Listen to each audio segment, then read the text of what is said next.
अस्सलाम वालेकुम व्यूअर्स, उम्मीद करती हूँ कि आप सब खैरियत से होंगे। मैं आज आप लोगों के लिए खांसी और गले में तकलीफ़ के लिए एक आसान सी रेमेडी लेकर आई हूँ।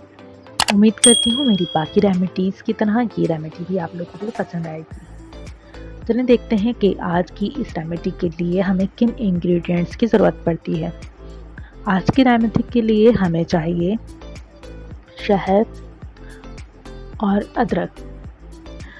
आपने करना कुछ इस तरह से है कि आपने 1 चमचा शहद ले लेना है, उसके अंदर आपने 1 इंच अदरक का टुकड़ा लेकर उसको कुचलकर आपने उसका रस निकाल लेना है और उस रस को आपने 1 चमचा शहद के अंदर शामिल करके मिक्स कर लेना है और उसको रात को सोते टाइम आपने खाना है।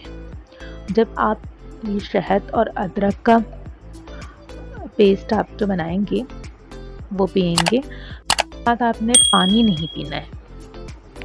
आप ऐसे ही सो जाइए और उससे देखिएगा आपका गला भी साफ़ होगा। अगर आपके खांसी की वजह से या नज़ला ज़ुकाम की वजह से आपके गले में तकलीफ़ है तो वो भी दूर हो जाएगी इंशाअल्लाह।